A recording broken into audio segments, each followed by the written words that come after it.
North Korea sends ballistic missile warning to Trump. North Korea launched multiple ballistic missiles into its western waters on Monday, hours after South Korea and the United States commenced their largest annual military exercises. South Korea's Joint Chiefs of Staff said the missile launches originated from the north's southwestern Gyeonggi province and landed in the Yellow Sea west of the Korean peninsula. It was Pyongyang's fifth such missile test of the year, but the first since the inauguration of U.S. President Donald Trump, whose administration could try to reopen arms control talks with North Korean leader Kim Jong-un. The North Korean embassy in Beijing did not respond to a written request for comment. Why it matters. Kim's regime has long denounced South Korea's annual Freedom Shield War Games jointly held with U.S. Forces Korea, which oversees the 500 American troops stationed at Allied bases there. Seoul is deploying advanced hardware and some 19,000 soldiers for the 10-day exercise, which Pyongyang has called an aggressive and confrontational war rehearsal in a sign of the sky-high tensions on either side of the de facto inter-Korean border. What to know? The South Korean military said it detected several unidentified ballistic missiles around 1:50 p.m. local time. However, the range and trajectory of the rockets were not disclosed. In December 2023, Seoul, Washington, and Tokyo launched a mechanism to share real-time data on North Korean missile launches. We are aware of the DPRK's multiple ballistic missile launches and are consulting closely with the Republic of Korea and Japan, as well as other regional allies and partners.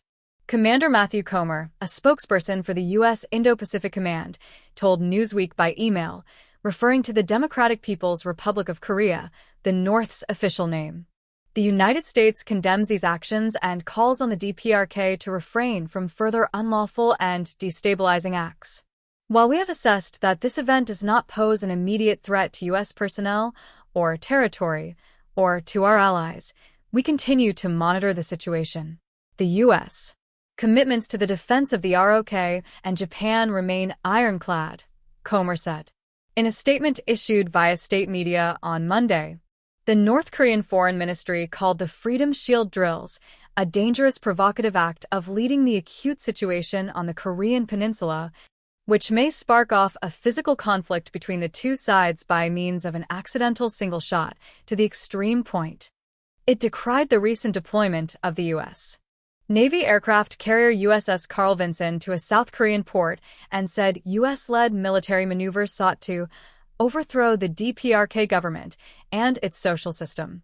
Since Trump and Kim's last summit broke down in 2019, North Korea's strongman leader, allegedly assisted by Russian technical know-how, has overseen a record number of strategic missile tests around the Korean peninsula. Kim has openly rejected the idea of relinquishing any of his country's nuclear weapons, while Trump and his senior officials appear ready to treat North Korea as a nuclear power, even if only to get Pyongyang to the negotiating table.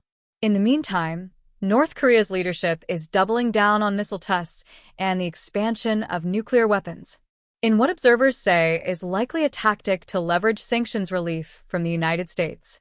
What people are saying. South Korea's Joint Chiefs of Staff said in a statement, "Our military is maintaining a full readiness posture while closely cooperating with the U.S. and strengthening surveillance and vigilance." Decker Eveleth, a strategic forces analyst at the Center for Naval Analyses, wrote on X, formerly Twitter, on March 7th, "North Korea is sending out a lot of warnings in advance of U.S. South Korea military exercises, which start Monday. We will likely see a North Korean pressure campaign, including missile launches, to stop these exercises."